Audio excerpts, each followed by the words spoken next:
Hello and welcome back to my channel. Today I'm going to show you how I do rhinestone banding as an edge on my beadwork. This technique is a little bit tricky, but it's really easy once you get the hang of it. What you'll need to get started is a earring ready to go with backing and everything else done. Some Nymo thread, I'm using size B for Breanna, as well as some rhinestone banding. This is size 8, I believe, SS8. Size 6 will also work, probably 10 and 12, but if you go too small, it might not fit. And then lastly, I'm using some Gorilla Glue gel. Thread your needle with about 3 or 4 feet of thread. Then grab your earring. I'm working with a weird shape, but just imagine that you are going to start right in the middle, not near any corners or anything like that. Then I'm going to put my thread between the 2 layers, coming up on the felt side.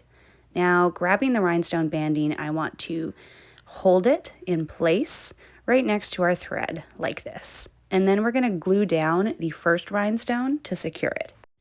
Dab a teeny tiny bit of glue right where you want your rhinestone to sit, just on the felt like this.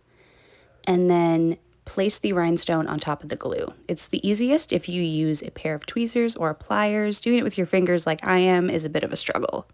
Now we're going to start securing it with the thread. So what I'm doing is putting my needle through the opposite side so it loops around the rhinestone banding.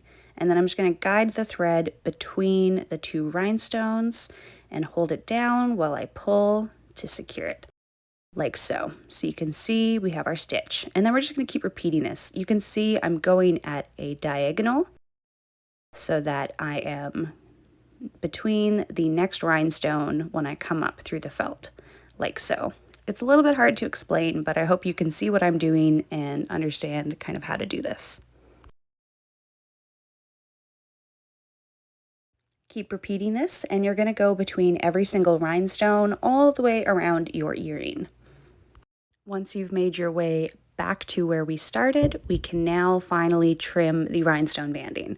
So I'm just going to lay it out to measure it, and we can see you want to go a little bit longer just in case. So I'm going to trim right here, like so, and then we can place the banding. Now I'm going to use my glue again to secure the last rhinestone.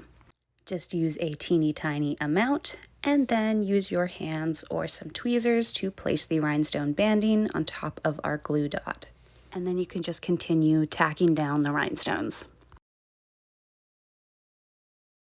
To finish, I'm just going to tie off on our first stitch like so, putting my needle underneath and then tying a little knot. One last tip, when you're using Gorilla Glue, it does not dry clear. It actually dries a little bit frosty, as you can see, and I'm just going to use some clear nail polish to clean it up. So just apply it right on top of the rhinestone banding where you can see the glue a little bit, and this way it will dry shiny and not matte. And there you go. Thank you so much for watching. If you like this video, please give it a thumbs up and make sure to subscribe. As always, have a beautiful day.